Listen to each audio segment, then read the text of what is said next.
Ruslan. Alan, I probably went a little too hard in your defense, but it's because you really are a good brother. Hold on. Let me just brag on Alan real quick, guys. Let me just brag on Alan.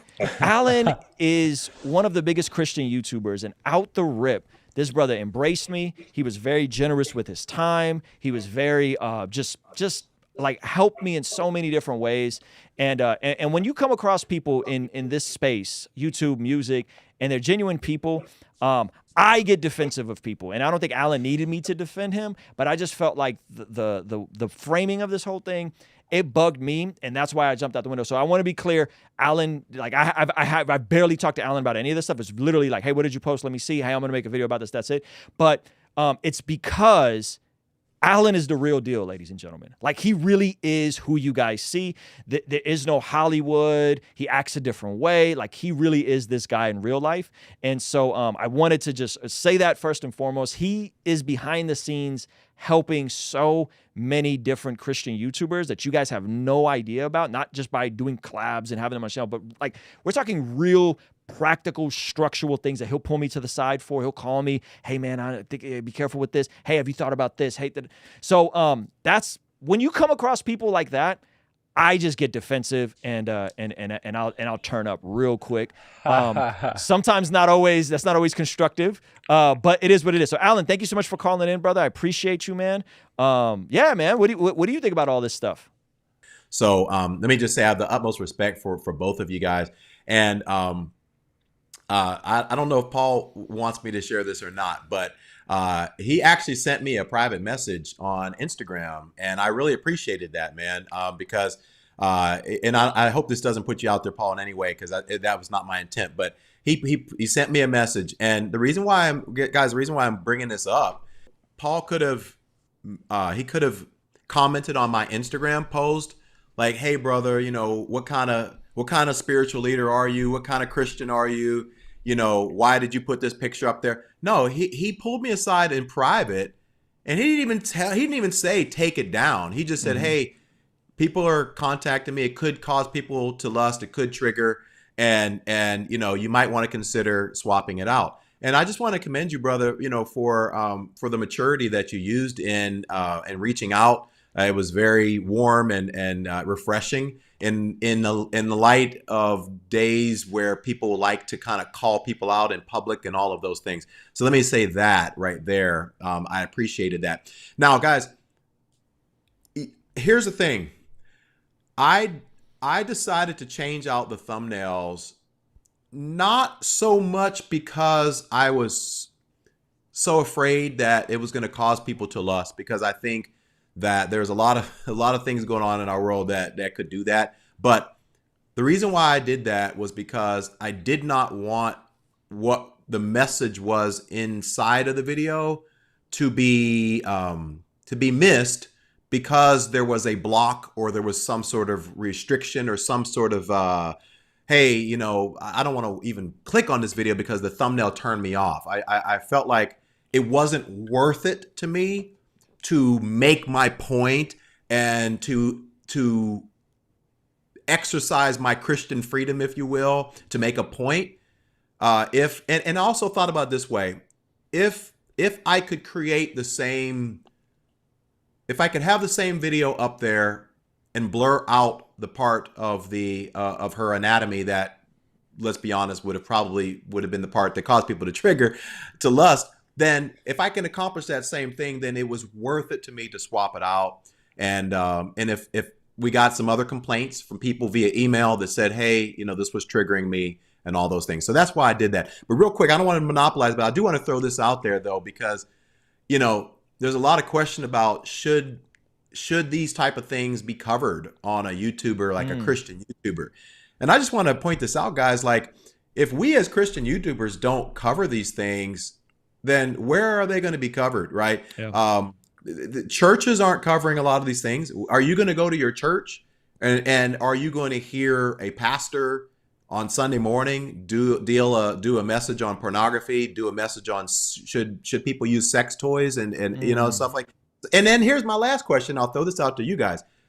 How do we as communicators balance trying to get a clear point across with this overwhelming fear that whatever I say could cause somebody to stumble. Perfect example.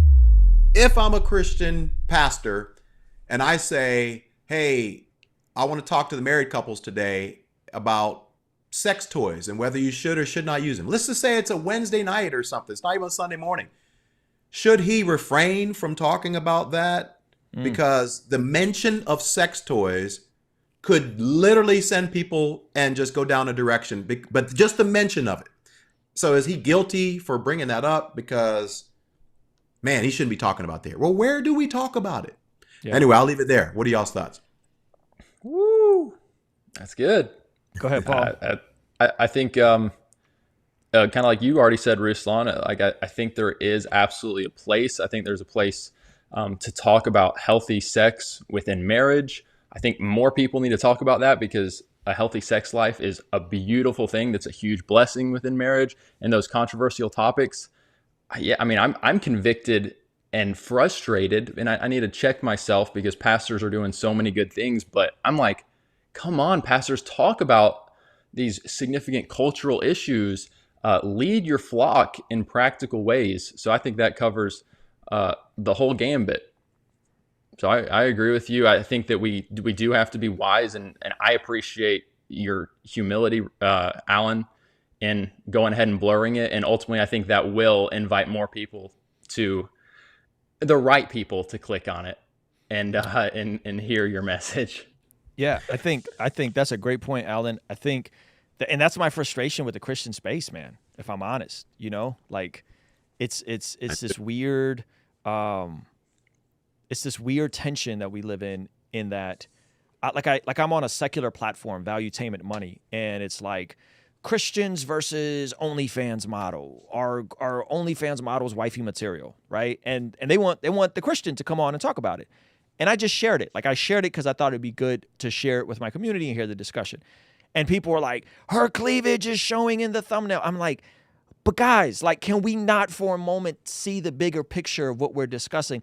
And I don't even control the thumbnails on that channel, right? And then they swapped it out, not because I asked them, they just swapped it out. But this is a non-Christian outlet, and they're tripping about it only. And I'm like, and Alan, I don't know if you saw this, like she had never heard the gospel.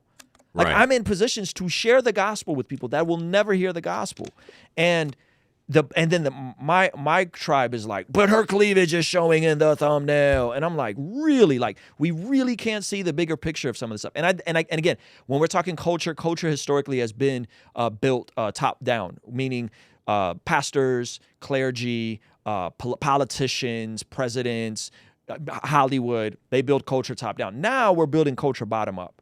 Now we're building culture like this, right? And I go, man, I think we got to do a better job. I think we got to ease up a little bit and go, wait a minute, let's see the bigger play. Ruslan gets to share the God. And I'm not trying to make myself like the hero of the story, but God positioned me to do something that like a lot of us don't get to do very often on a major secular platform. Valuetainment Money, this is a massive platform.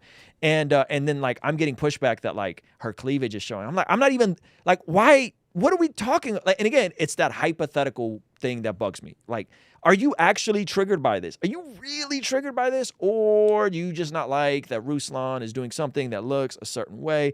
And I just would say, how would they feel about Jesus being around a prostitute? You know? Well, I even go a step further, man. You could have had, honestly, that same OnlyFans model on your channel dressed in a black hefty paper bag or a nun suit. But the fact that you put OnlyFans in the title, people could be like, you're causing me to lust, because now I'm going to be tempted to go and check out OnlyFans. I don't care how she's dressed. Okay, let me give you an example. Perfect example of this. Oh my goodness. So you guys know about a month and a half ago, I had and I don't even want to say it because I might, by saying this now, I could possibly cause someone to stumble. I had an ex-female porn star. I'm sorry, I'm on your channel. I had an ex-female PORN star. Thank you, appreciate that. My bad, man. I don't even get to say it on my. I had her on my channel. Now, here's the interesting thing that was so crazy. When I had Joshua Broom, an ex-male PORN star, not one person said it was inappropriate for me to have him on the channel, And by having him on the channel, I was causing people to lust. Not one comment. I decided to feature a woman of God whose life had been radically changed by the power of the gospel, who is now married to a minister. They have a ministry together where they actually go into some of these PORN conventions and try to pull more people out.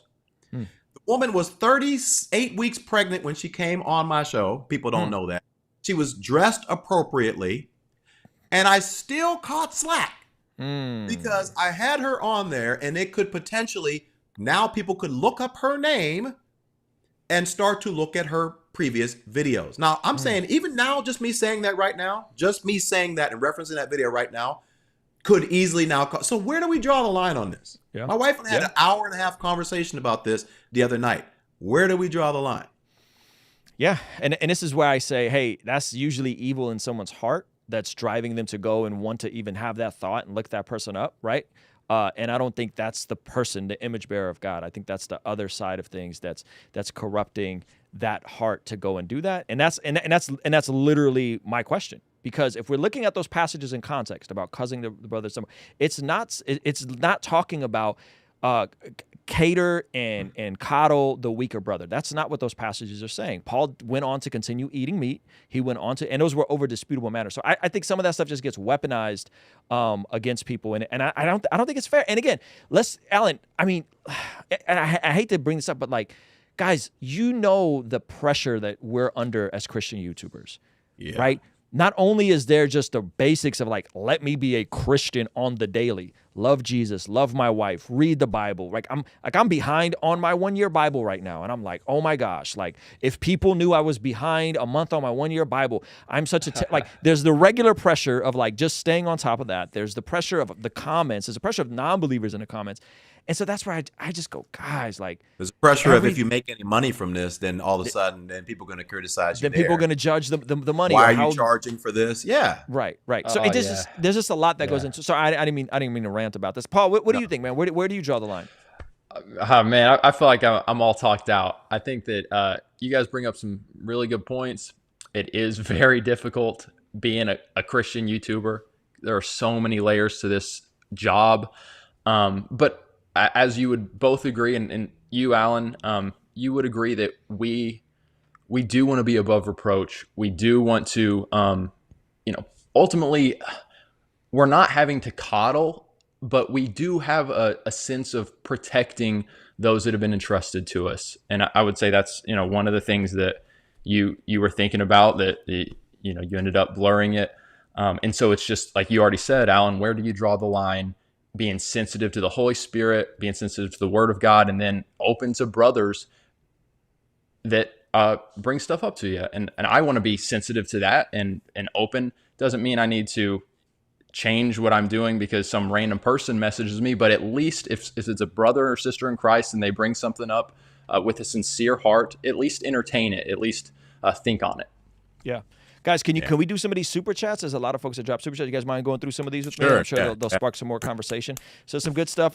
Hey, would you be okay with your wife posting a pic like Beyonce with the intention to cause people to lust after her? No, I would not be okay. My wife never would. Yeah, but like if we take a photo at the beach, I may post that on my story. My wife usually wears a one-piece bathing suit, and somebody might feel a way about that and say that might cause them to stumble. So I think that's no, my wife is not taking a photo like that. I don't think anyone's wife is taking a photo like that here. Michael said, all right, clarifying, not all people, but if we are going to nitpick, let's be consistent across the board in our lives. That's good. I think that's what I'm ultimately after, is just consistency. Let me catch up on these super chats, guys. If you guys want to drop a super chat, we'll prioritize your question, and we'll start wrapping it up pretty soon. It's pretty late on the East Coast. It's pretty late where Alan's at. Gosh, there's so many comments. I'm so behind. Yeah. Gosh, appreciate it. Okay, here we go. Here's one from Brittany. She says, Alan did a great take on Beyonce. Instead of warning people about Beyonce's blasphemy, we're finger wagging at him. We need to be more gracious to Christians. That's a good point. And by the way, I don't think that's a shot at Paul. I think Paul approached Alan very respectfully and did an amazing job. Shout out to Denny. I think, but we are the only communities that shoot our own, man. Some of you guys are just so quick to want to jump on somebody, and it's just a bummer. So anyway, go ahead. Real quick, and I know we're getting through super chats, but I also do want to push back. I'll be willing to stick my neck out there and say sometimes Christians will go the opposite and be so careful, and I don't want to say anything to my Christian brother or sister. I'm not going to judge. It's not my place to judge. And it's like, come on, guys. We actually are called to challenge our Christian brothers and sisters. So don't take it to the opposite extreme either. Amen. That's good. Well, I agree with last thing I'll say, and you can do as many. Paul and I have had several interchanges over the past year. But what I love about him, I'll reiterate once again, is the fact that, guys, most Christian leaders, if you come at them with a respectful, mature approach, they will be way, way more willing to entertain and listen to what you're saying. Even in the comment section, we don't mind you disagreeing with us. Disagree all day, but just don't be disrespectful about it. That's all we ask. And Paul's always been really, really crazy. I mean, crazy respectful. So that I really appreciate it. Yeah. Thank you. All right. Eric says, Ruslan, I think Alan has said he considers himself a minister with an online church. If that's true, in that case, do you stick with your claim that pics should be censored in ecclesia context? That's a great question. So I don't know if, Alan, you would say you have an online ecclesia, because the ecclesia is usually for the local context. I would say you have an online ministry, which is a little different than saying you have an online local ecclesia. You could unpack that if you want to. Yeah, I don't know if I've ever gone on record as saying I have an online church, and I'll tell you what's funny. I've actually never gone on record to call myself a pastor, although everybody calls me Pastor Allen or Pastor Parr. But I'm not into titles. For me, just Allen. I don't even need to be Brother Allen, just Allen. If you want to call him brother, that's fine. Even Paul said, we are to be regarded as servants. So I'm not really big into the titles thing. You don't have to reference me as Pastor Parr because I don't see myself as that. I see myself as a man of God trying to live for God. That's it. So, yeah. And Alan, we're all in local churches. Alan, are you ordained? I think you are ordained. Yeah. So you are, you are technically ordained. I'm not an ordained pastor, Paul. I don't think you're an ordained pastor, right? Nope. Yeah. Yeah. So there's some difference there in terms of I guess expectations of just guys. Alan's just a better Christian than I am. Okay, that's just if you walked away from it. No, Alan and Paul are better Christians. All right, here's another super chat from Elevated Sense. He said, "So watching TV underwear commercials come on, is that explicit? I don't think that's explicit. I don't think walking by Victoria's Secrets is explicit personally. But again, I'm just different. You guys think TV underwear commercials is explicit? Victoria's Secret commercials is explicit? I mean, that their job is to sell. So, I mean, they're going to put what they know is going to sell. So I don't, when I see a TV commercial like that, okay, I'm going to say it this way. And my wife and I talked about this for an hour and a half. So guys, when I go to the beach, I expect to see what I see there. I expect to see, right? I'm expecting to see that. So it's not inappropriate for a woman to wear a two-piece at the beach, right? Because she's swimming. That's what she just. Now, if she were to go to the local mall, walking around the local mall in a two-piece bathing suit, I'm not going to the mall expecting to see that. And so therefore, to me, that would be inappropriate because I see it in some sort of agenda. Maybe she's trying to attract me. But a girl wearing a two-piece at the beach, she could have an agenda, but she could also just be, I mean, she could definitely have an agenda, but she could also just be like, you know what, this is, hey, I feel more comfortable in this. So that's what I'm saying. I mean, how do you determine, what's going to cause somebody to lust or what is not? I mean, as a guy, should I go to the beach and cover? Well, maybe not me because I'm not like ripped like Ruslan or something. Or I'm not ripped like you Paul. are. But, yeah, you are.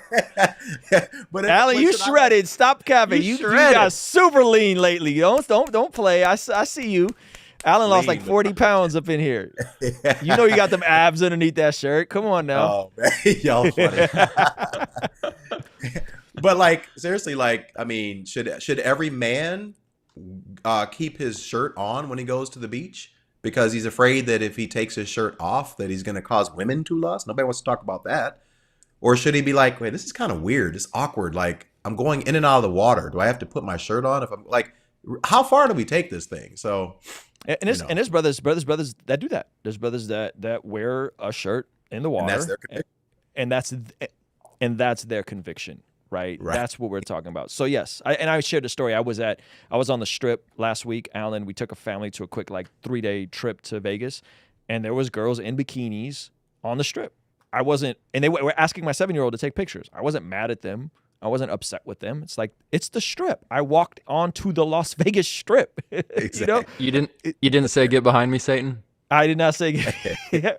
All right. Here's a good question from Elijah. Guys, we're catching up. Why is the sex topic so bad in the Christian church, especially if they are married? I think she is talking like a married woman who wants her husband. Interesting. It's an interesting take. I've heard a little bit of this. I want my wife sexually, and I don't see why the church is upset at that. So he's saying, hey, what's the deal with Beyonce? What's the issue? She's writing songs about her husband and them getting it on, getting freaky.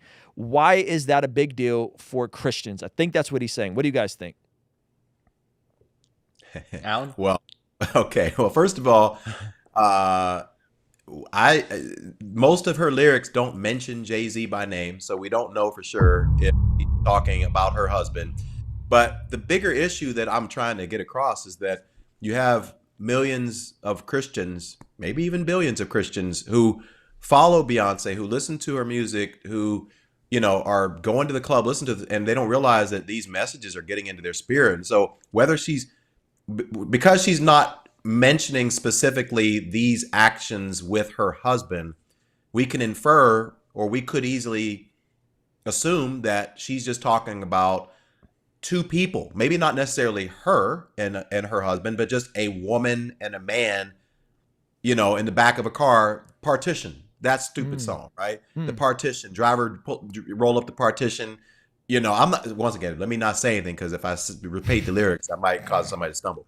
So let me not say anything, and don't go look at the lyrics of the partition song. But my point is, it's bad because her music does not clearly communicate that what she's talking about should be reserved in the confines of marriage. If she was saying that, then still would be inappropriate in terms of how she's doing it, the cursing and all that stuff. But it opens up the door for single people to think, okay, well, if Beyonce is championing this, then it's okay because I look up to her and she's a role model, and that's my big issue. It's like audio erotic music. Can we call it that? It's audio erotic music. It's the equivalent of 50 Shades of Grey in book form, or actual PORN, but it's an audio form. It's very vulgar, explicit. I mean, I'm just some wild lyrics on there, man, about textures of body parts that I just was like, wow, this is over the top, Beyonce's picture, this is from Brittany, thank you for the super chat. She said Beyonce's picture then got Christians to attack a Christian man trying to expose her wickedness. Hey, there ain't no attacking here. At least maybe there could be. I'm sure there could be, but come on, let's not call everything an attack, guys. No.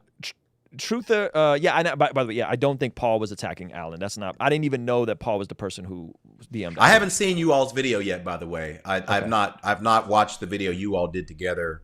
So, Paul, I haven't seen your video yet, but I know it was. Oh, you're good, done. man. I know it was done.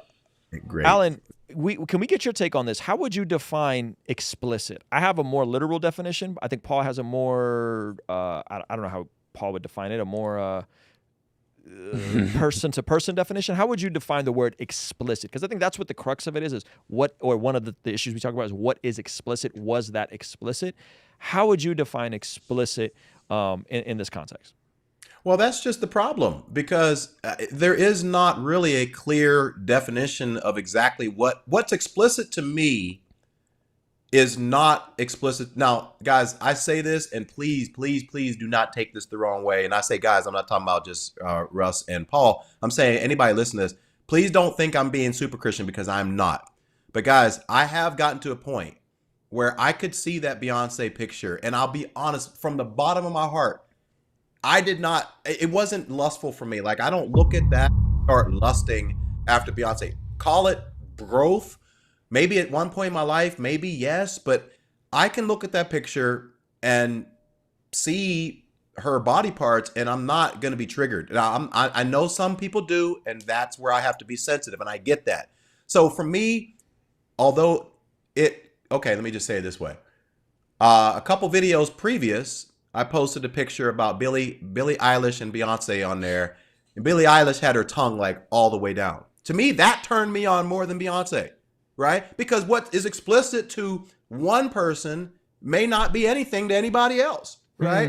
So that's interesting. Yeah, like I could look at Beyonce like, okay, whatever. But like this girl over here, she got her shoulder. Like my wife doesn't even wear strapless dresses to church because she's like, well, I don't want, that's inappropriate. I'm like, really? Showing shoulders? Really? Showing shoulders in church? Are we really? Wow. But to her, she says that that's not appropriate. So you know what I'm saying? Like explicit to one guy might be totally okay for someone else. What are y'all's thoughts?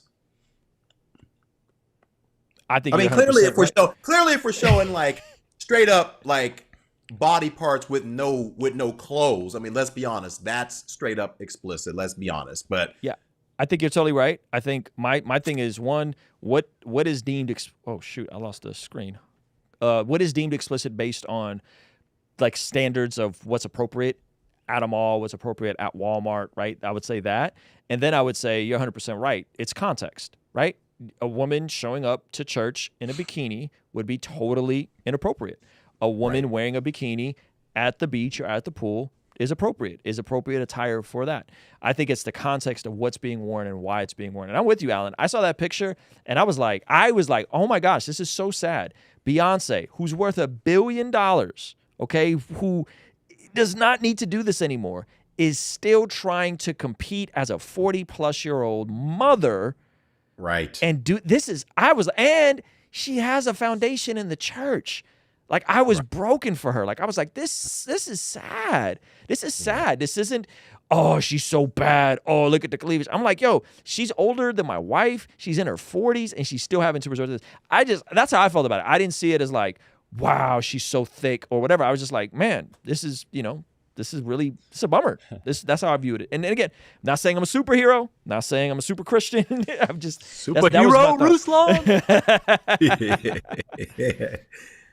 Okay, let me hit some more super chats. Could it be possible? Could it be that the enemy orchestrates friendly fire among the body of Christians to cause division? Y'all all have some valid points. Thank you for your Christ-like disagreements and discourse. Yeah, I think that's possible all the time. I don't think that's what Paul was doing. I don't think that's what anybody's heart was. I didn't know Paul was the one who said that to Alan. There was other people that I guess probably weren't as nice as Paul. So yes, I think that's totally Paul, I didn't mean to put you out there by saying that. So hopefully you Hey, honestly, we've already established that we talked about it. He talked about it in his video. That's already okay. Sorry. I just want to make sure you knew I wasn't trying to publicly. No, you're totally I was really fine. trying to paint you in a positive light because the way you did it was so respectful. Yeah. No, thanks, man. I really appreciate it. Totally fine. Totally fine. Yeah. Okay, thank you. Ryan said, not lusting at an album cover should be the normal for us. Let's normalize it. That's an interesting point, man. Again, like, have we gotten to a place as a society with so much glamorizing of sexuality that now everything causes us to be overstimulated? You know, and I think that's where I go. Is this our version of just like a distortion of just basic stuff? And it's like the more you tell somebody they can't have something, they can't do something, the more they want to do it, right? And so like if I'm trying to not eat fast food, I got to focus my attention somewhere else and not on I can't eat fast food. I can't eat fast food. I can't eat fast food. I can't eat fast food. And I think lust is the same way. If I'm walking around, I can't look at a woman. I can't look at a woman. I can't look at a woman. Women are hot. They got good bodies. Oh my gosh, women are hot. Like what? I have to look past that. I have to replace it. I have to channel my energy elsewhere and not let it be something that is a stronghold over me. And that's just, again, that's just how I function and from a habit formation standpoint. So I'm sure Paul disagrees on this and you go for it, Paul. Now, I'm going to keep it really short. I know, and I will agree, like with Ruslan, with Alan, that there are guys that could look at that and just be like, oh, she's up on a horse, whatever, I'll move on. But I think there are a lot of guys that would see that and it would, for them, there's a difference because, Ruslan, it kind of sounds like you're saying like, let's normalize being able to look at that and move on. Where is society right now? And I'm like, that picture is very different than when Taylor Swift came out with her country album and she was wearing the country dress. to me, it's just very different playing field. So I don't like to act like, oh, any album cover, men are going crazy sexualizing it. Yes, maybe some men, but there's a difference between that album cover and a Taylor Swift country album cover. Yeah, in my opinion. No, very, very good point. All right, and they're also built. They're both built very differently too. Let's be honest. Fair enough. Fair enough. And there may have been some touch up with the old editors. I don't know. Yeah. This is a good question. He says, where do we draw the line between normalizing and protecting?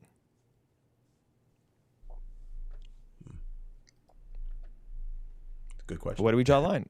I don't know. I don't know where we draw the line. I think we draw the line at giving men the resources and the tools to conquer this, and saying, now go and deal with this, and let me get you some support. Let me tell you how I did it. And I think that's where I draw the line. You know, is like, hey, let's do that. And I don't think we draw the line by acting like it's not out there. Again, maybe I'm more on the far end of the spectrum. Shout out to Ruslan's his program to help men and women get out of that stuff. Master My Habits. Master My Habits Live. You go to mastermyhabitslive.com, and that's mastermyhabits.com, and I put together a program for free with my Christian therapist who specializes in habit reformation and taking your addictions and making them into healthy habits. And that's why we did that. That's why we did that. We did that because Can't do it. Because I'm not just gonna yell at you and tell you got to do better. I'm actually gonna give you resources and help show you how you could do better. You know? That's good. Alan, That's I don't good. know if you want to chime in on this. No, I was going to say one last thing. Well, not last thing, but I was going to say one thing, guys. You know, there was a real huge chunk of my life in my mid to late 20s and early 30s, and I am dating myself, but where lust was a serious stronghold. And I'm not going to go on record and say that I don't struggle with it to this day, because I do. I mean, I'm going to be honest, I do. But guys, nowhere close to the degree that I did before. And I'm going to tell you one huge thing that I just really, if you don't get anything else out of this, please get this. Guys, when you start going really, really hardcore after your purpose, really fulfilling God's purpose, getting in the word, understanding what God has put you on this earth to do, and walking in that and building something, right? Creating something, working towards a goal. I'll be honest, guys, you don't have a ton of time to be sitting around watching that stuff. You don't. My days are mostly spent with creating videos, writing scripts, returning emails, writing, editing videos, and then I go pick up my kids. I have dinner with my family. There's not a bunch of time because I'm purpose driven, and these guys are too. So when you're purpose driven, yeah, you might see a girl. Oh, she's cute. Oh, wow. But you don't have 2 hours a day to be watching that stuff, guys. You don't, because your purpose demands so much of you. Yeah. What Alan is describing is what we talk about in the course with my therapist, and the psychological term of what he's describing is called the law of replacement. This happens in folks that get out of prison. If they do not replace those patterns within 3 years, they're more likely, the recidivism rate is way higher with ex-felons to keep going back in. And so you have to be intentional to radically practice the law of replacement, because you're not just going to be like, I'm just not going to do this. You have to replace it with a better habit, better activities. And that's what Alan is addressing, is purpose. So I love that. Super chat from Sean. He says, I've seen Christians get mad at each other when they talk about anything sexual, especially at church. Where is the balance between being a prude and having a healthy conversation? You guys ask the best questions. I just want to say this, man, you guys are amazing. I love the just what's happening here, the crossover here, the community here. Shout out to the haters. Some of you guys still don't get it. It's going over your head, but that's okay. We love you too. But everybody else, with the questions you guys are asking are so good.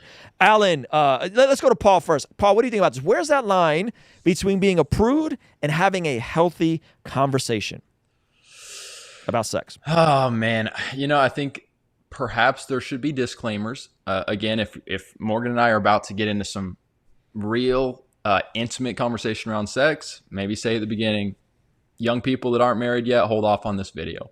But then for the married people, welcome. we're about to get into some stuff that you may not hear at church. Let's go there. But yeah, man, just being cautious. Still, even in going there, being cautious, making sure that our words are seasoned with salt, and that we're not just getting crazy for no reason, you know. Alan, what do you think? Yeah, I mean, I think you hit it, man. You know, it's how you go about it, right? So, I could say that my wife and I were intimate, right? Mm-hmm. And everybody knows what that means.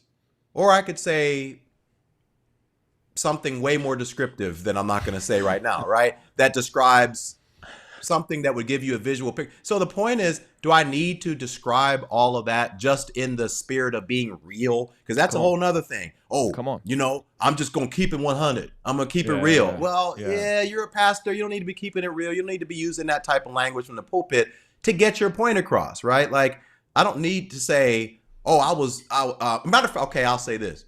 I will never forget this. I was in a church and there was a pastor. I will not mention his name. He's here in Dallas. He's got a big church. No, it's not Tony Evans. It's not Bishop Jakes. Okay. But this dude has a big church. And he was like, yeah, some of y'all ladies out there, you calling that brother who used to lay the pipe real good. Whoa. And I was like, whoa. Yeah, whoa. Hit that sound. yeah. Like, I was like, that's not the type of language that you would expect a pastor to say from the pulpit, like laying the pipe, like that. You don't have to use that type of stuff. Yep. You could as easily said, you're some single women out here, you keep calling guys that you used to be involved with physically. And we know what they're talking about. Yeah. So you just have to use wisdom.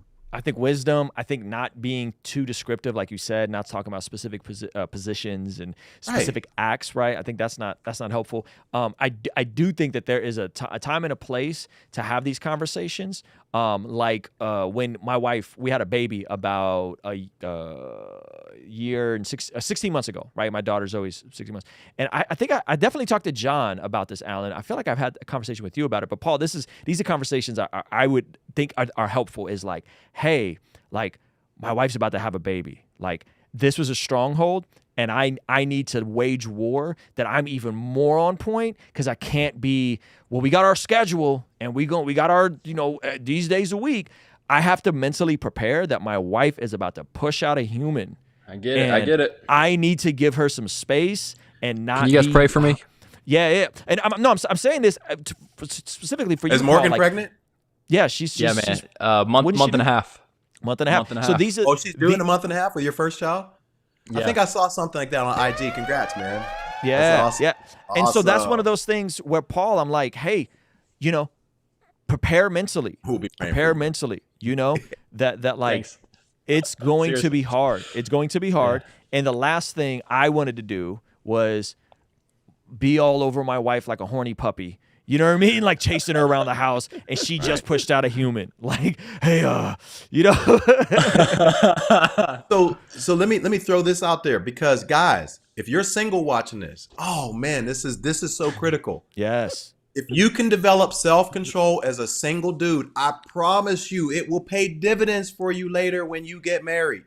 Yeah. Like if you can practice like denying yourself gratification, as Paul says in First Thessalonians chapter 4, learning how to, what does he say? Learn how to control your own body, not as pagans do, right? I promise you, because my years of being celibate, and I'm not saying I'm perfect, I'm saying I had a stretch when I was single where I was celibate for a long time.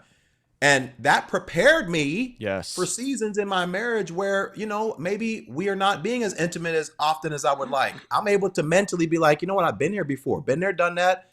I don't need it. Like I want it badly, but I can live. I don't need it, right, to survive. Some guys are watching this like you need it. Like you need it. Like you go crazy without it. Like, yeah, we want it really badly. And yes, but like you got to be able to develop self-control as a single guy, and that'll carry you over to your marriage.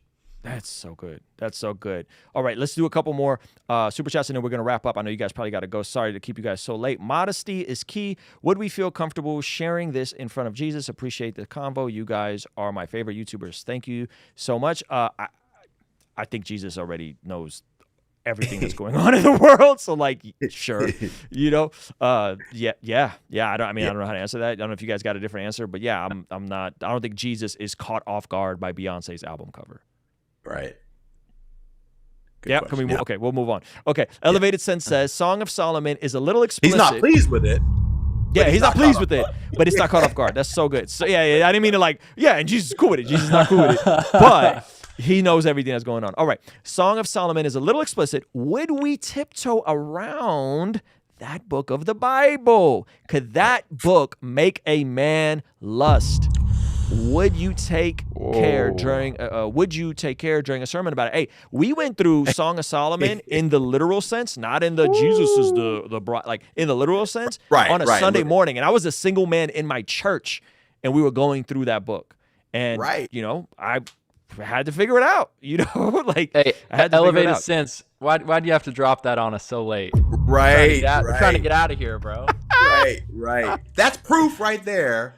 That if to the Bible says to the pure all things are pure, to the Come on. That's proof right there that if your mind is already just like kind of sensual and sexual and just kind of like lust craving and all that, yeah, you won't even be able to read Song of Solomon. I mean, like, you shouldn't even read that because you're gonna read chapter 4 and you're gonna be like, oh wow, like this is going the opposite. I'm supposed to read the Bible and I'm supposed to have like pure thoughts, and now this is so that's my point. Like, should you not do a series on Song of Solomon in fear that you'll be causing your brother to stumble? You see what I'm saying? Like, how far do we take this? That's a great point. Yeah. Paul, you got anything for that? I got nothing. Yeah. And we would never say the Bible caused you to stumble. We would never say that. We would never say Jesus turning water into wine triggered my alcoholism and I went and got pitch black drunk because no, your heart caused you to stumble. Your sinful state caused you to stumble. It wasn't Song of Solomon. It wasn't Jesus turning water into wine. James 1. Yeah. Okay, Jeffrey, this is going to be the last one, and we got to wrap up for real, guys. While I can understand Christians wanting relief from the world, the life of a Christian is one of endurance and repentance. Us being safe makes us ineffective.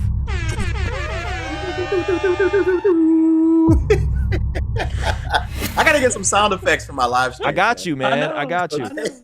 Let me see. Make sure there's no more super chat. Yeah, I think that's a great way to end this stream, man. I think that's a great way to end this stream. That's my heart. For all you men, again, we have the mastermyhabits.com for you guys. Alan has amazing resources on his channel. Paul and Morgan have an incredible channel. I really like Paul and Morgan talking about marriage and intimacy and all these sorts of things, man. I think it's really good. And so I think my heart, just so you guys know, is that we would have these sorts of conversations, that we would display how we can agree, disagree, how we can have these conversations passionately, and ultimately point people back to Jesus. And ultimately point people back to, hey, you need to cooperate with the Holy Spirit and walk through the process of sanctification and put your sin to death, or your sin will put you to death. Kill your sin, or your sin will kill you. Any final words from you guys before we get out of here? Any final words, final thoughts, Paul, Alan? No, man. Thanks for having me. I love you, brothers, man. You guys keep doing what you're doing. All right. Later, guys. Love you guys. Peace.